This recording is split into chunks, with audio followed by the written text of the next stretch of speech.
So I got tired of having to lift the filter pitcher into the sink to fill it up with water, so I thought I'd show you a method that I made so that it could tie into the existing water line, and all I have to do is flip a valve so it could fill up.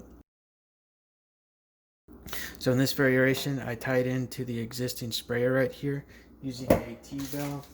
This is something like this. So I cut the existing tube right here, stuck this in line with it. So one end goes here, one end goes here. I had the old line since I replaced all of this. So I cut it and put it on the output right here.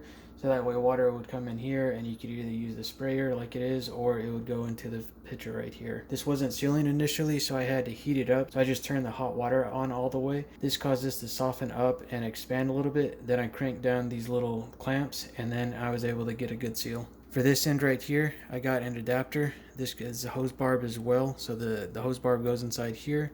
I put another clamp on it, and then this used 1/2 inch pipe thread to screw into this valve. So the valve right here has internal pipe thread right here and right here. And on this end I put a nipple. This is just an extension.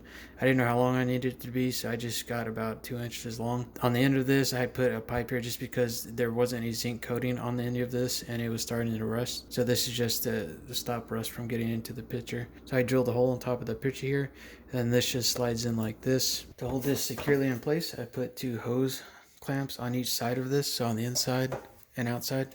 That way this can still rotate, but it can't move.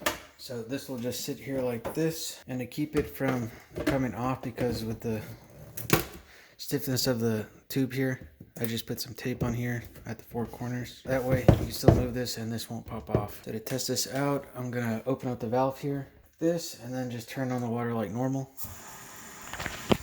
And we'll see in here that is quickly filling up. The other benefit of using this instead of having to put it in the sink is you bypass the aerator, which is a huge resistance to flow, and you're just getting the raw pressure and flow from your house supply.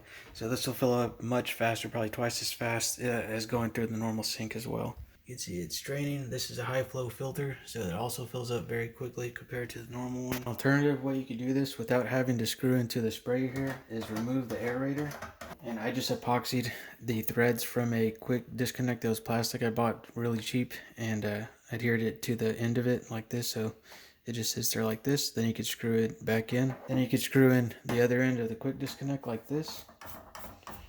So you should still have aerator function. And then you can just get a hose like this. This is normal garden hose made for potable water.